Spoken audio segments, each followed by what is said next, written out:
Trump has used the word, quote, beautiful when he refers to tariffs. He loves them.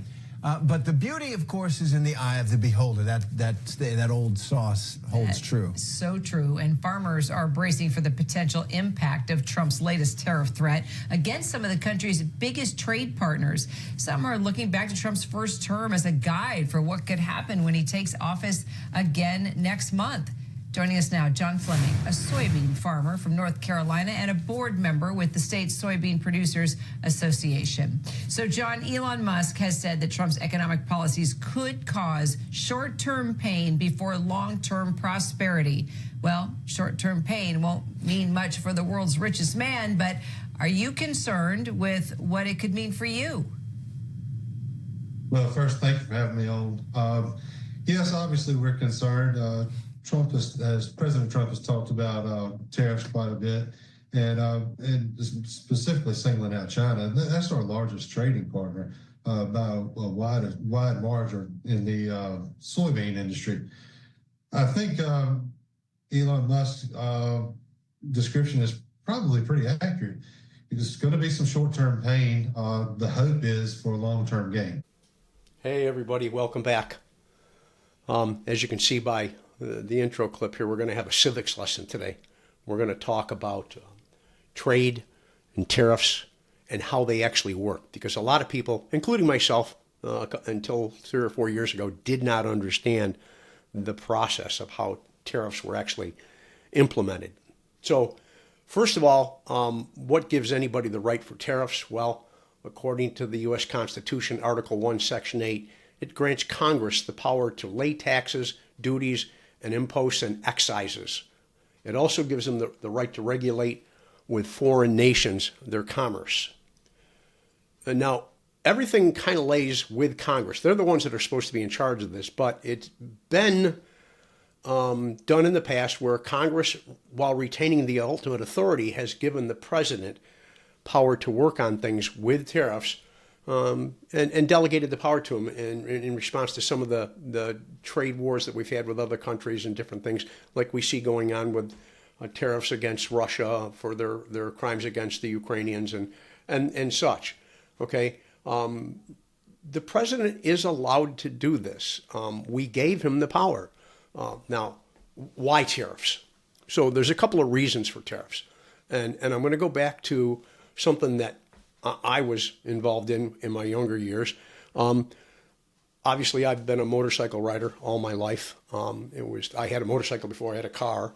And the price of motorcycles when I was a young man working in a gas station trying to make ends meet was important. And while my father drove large Harleys because he was a man who was already in his earning power and I was just beginning to get into the world with my earning capability, I chose the road to ride the Japanese bikes.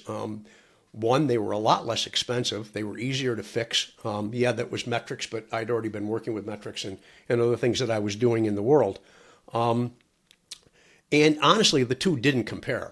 If you were buying a Honda, you were usually buying a bike somewhere between 350 cc's and 750 cc's, where Harley Davidsons were starting at 900 with their Sportsters and going off into the 1,274 cubic inch range with their road glides and their road kings.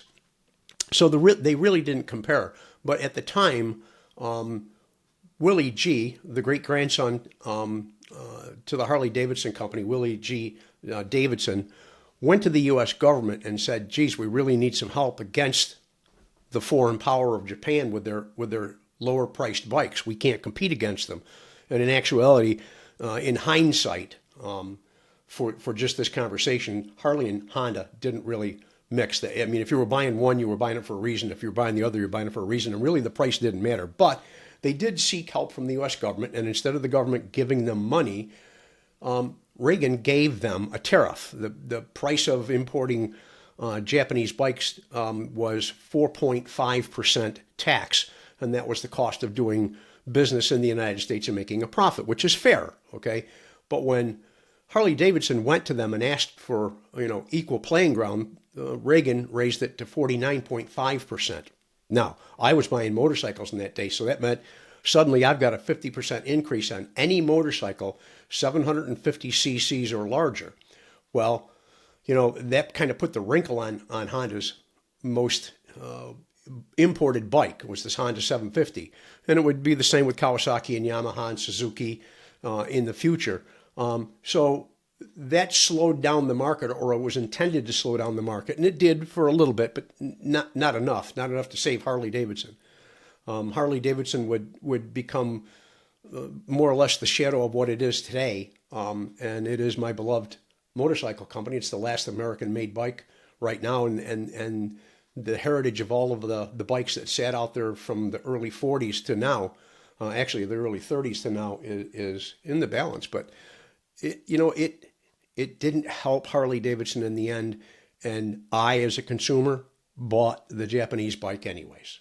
Okay, so that tariff rolled off in 10 years. Now that's an example of a tariff trying to put an equal playing ground for American-made goods that are being overrun by imported goods. Now, the other reason is, in the eyes of our president-elect, he wants to try and force them into a negotiating point. Well, I don't think he's got much of a negotiating point, because he keeps saying that he's going to put the tax on the other countries. Well, we as U.S. citizens don't have the right to tax another country. We can only tax our own people. We can only tax our own world within inside the borders and the boundaries of our own country. So that lies the point, or is the point, of what today's lesson is. It's a civics lesson. If we're going to put a tax on anything we import, you need to understand how that works, and I'm going to give you a little bit of a civics lesson. It took me a while to find it a while back, but I did find it, and it's fairly simple, okay? So the U.S. can collect tariffs it receives and received by the federal government and deposited into the U.S. Treasury, okay? The U.S. government charges it, and the U.S. government receives it. Now, how are they implemented? Well, any imported goods coming across the border into the United States has to go through U.S. Customs and the Border Patrol. At that point, they determine the value of it, look up what the import tax is supposed to be on that country's goods or on that company's goods, and they levy the price right then and there. And who has to pay for it? Well, the importer. The guy that's importing things into the United States has to pay that tariff. He has to have an account. He has to be able to pay that before he can have his goods. The goods don't leave the Border Patrol office or the Customs office until the money is paid. Now, obviously, there's a lot more to it than that. That's a simplified version of it. A lot of places have, accounts that cover everything. Like most companies have paycheck companies that pay off their paychecks for all their employees. Well, importers have the same type of situation. It's a banking and regulating and checking company that would pay the tariffs and pay everything. But the next thing you have to remember is, after that importer's paid that, how does he get his money back? Well, it's simple. He has to raise the price of his goods going to the consumer. Okay? The moment the Border Protection and Customs has the money, the U.S. government doesn't care anymore. They've got their money. And where does that go? Well, according to the U.S. government website, which I'll put in the comments down below, that money goes to the general fund. So just a quick note here, the general fund can then be used to pay for a wide range of federal expenditures, such as defense, infrastructure, and social programs. So, yeah, we the people pay the price, because the importer is responsible for paying it at the border inbound, and then passes the cost on to us. Okay? It's as simple as it gets. Now, there's a few other clips here I want you to see, this one particular clip, and then I think we're going to call it a day. I want to make this a short thing today. I don't want to belabor the thing. Tariffs have been talked about enough. My own personal opinion here at the end, I don't think he's going to do the tariffs. He may try and chase after China with something, because already the farmers are concerned about that. But in the end, it's like bluster. It's like saber rattling. It's like yelling into the valley just to hear your own voice. Our president-elect gets a few more minutes, a few more seconds of controversy, of chaos, and of notoriety on the news channels. And that's where I think this is all going. I think in the end, he's going to realize that he has to stop doing this. Other countries, China, Canada, Mexico, and now the EU on the gasoline purchases, they're not going to put up with it for much longer. It's tariffs all the way. Joining us now is Will Kennedy, Bloomberg Senior Executive Editor for Energy and Commodities. So it begins. Will, how likely is it that those tariffs come, given that Ursula von der Leyen has already kind of made the opening offer on buying natural gas? Is this a kind of just saber rattling at this point? I think Trump's pushing at a pretty open door here. Europe is buying a lot more oil and gas than it ever has done before. If we look at oil, we're up to 2 million barrels a day, 23% more than last year.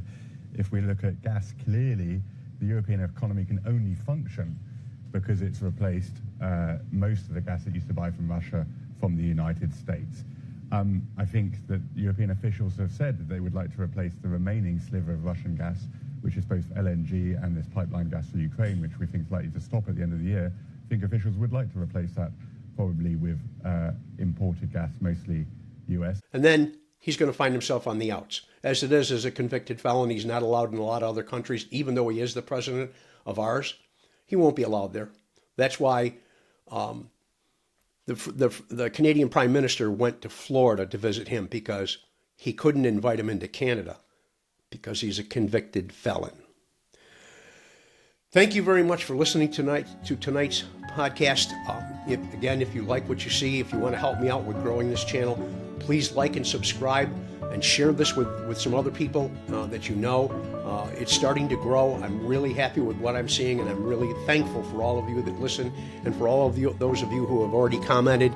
We're carrying on some pretty great conversations. But thank you again, and good night.